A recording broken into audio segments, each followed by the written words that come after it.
J'ai pris le parti de ne pas le dire à mes équipes. J'étais le dirigeant et persuadé que si le dirigeant tousse, l'entreprise s'enrhume. Nous avons été formés à nous battre, à manger les autres pour ne pas être mangés.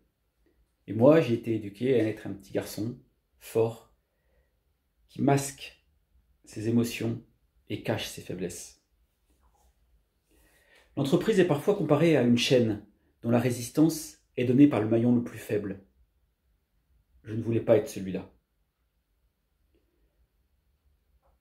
Aujourd'hui, avec le recul et l'expérience, je pense qu'une organisation est plutôt comparable à un système de neurones interconnectés.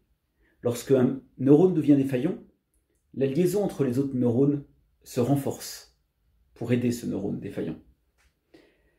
La maturité d'une société s'analyse à sa capacité à prendre soin des plus faibles, que ce soit les compagnons ou le dirigeant.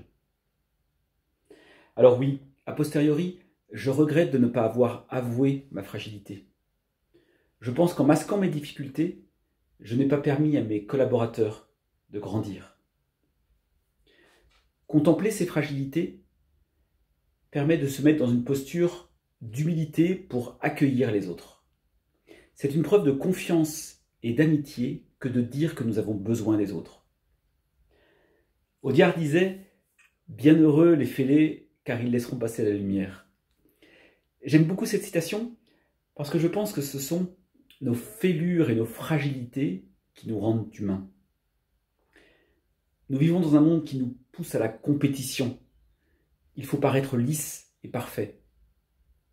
Mon expérience m'a prouvé que vivre en voulant cacher ses faiblesses est éprouvant et angoissant. Alors heureusement, j'étais particulièrement bien entouré par ma femme, mes enfants et mon frère, Nicolas. Ils m'ont aimé, ils m'ont aidé et ils m'ont permis de rebondir et de me reconstruire. Alors même si je suis sorti rapidement de ce burn-out, la situation est restée compliquée pour l'entreprise. Et j'ai pris la décision en octobre 2014 d'aller au tribunal de commerce pour mettre l'entreprise en sauvegarde, ce qui me permettait d'étaler mes dettes sur 10 ans. C'est une sage décision, je pense, mais un moment particulièrement éprouvant. On se retrouve seul par rapport à cette décision, seul par rapport à ses clients qui perdent confiance et qui dénoncent les contrats, seul par rapport au tribunal de commerce, aux salariés, aux fournisseurs que l'on ne peut plus payer, qui nous menacent et nous insultent. Mais contrairement à mon burn-out, la fragilité de l'entreprise, et contrairement à mon burn-out, la fragilité de l'entreprise est connue de tous.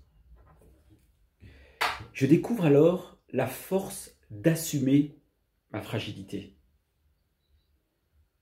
de la reconnaître. Cette fois-ci, je ne flanche pas, puisque j'ai une force, et cette force vient des autres. Georges, que j'avais embauché au début, vous vous souvenez, me tendait à nouveau les mains et me disait « Monsieur Riom, on ne vous laissera pas tomber. On va sauver l'entreprise ensemble. » J'ai tiré un autre enseignement de cette période. Beaucoup de personnes redoutent d'affronter la fragilité des autres. Peut-être pensent-elles que c'est contagieux.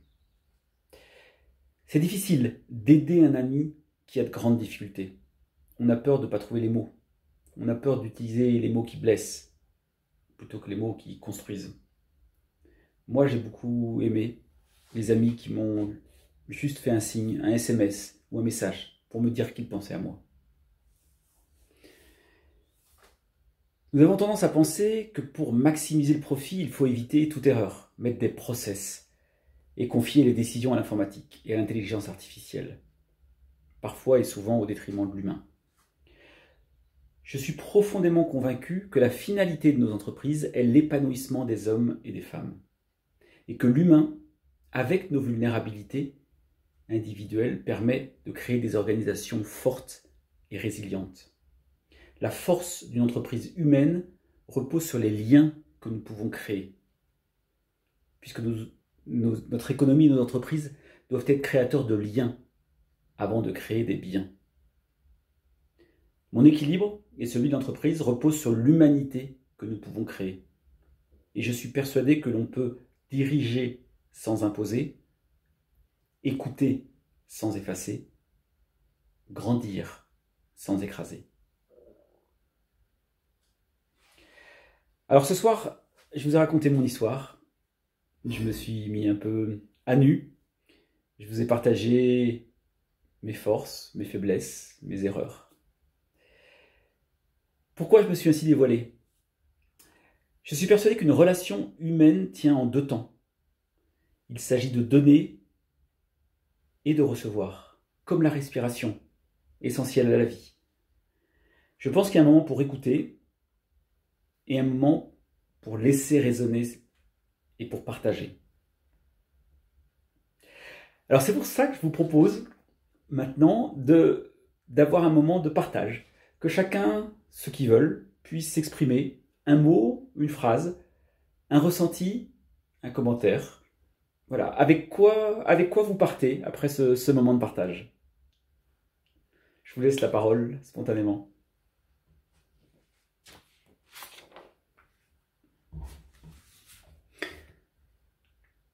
Alors je vous remercie pour tous ces partages, c'est vrai que ça nous nourrit, ça me nourrit. C'est vrai que je suis content de cette entreprise, de la forme qu'elle a donnée, et finalement de l'humanité que j'ai réussi à y mettre avec cette relecture. C'est-à-dire que chacun des événements, le burn-out comme le dépôt de bilan, j'aurais pu les prendre comme des casseroles, comme des accidents de vie. Mais en comprenant le cheminement, c'est vraiment une relecture de mon parcours. Alors, on a beaucoup parlé de cet aspect-là, et puis il y a un autre aspect qui est essentiel dans l'entreprise, c'est la dimension environnementale. Depuis pas mal d'années, on travaille sur l'isolation thermique du bâti, qui est un vrai enjeu en France aujourd'hui, mais aussi sur le recyclage, l'économie circulaire, la réutilisation des matériaux de construction.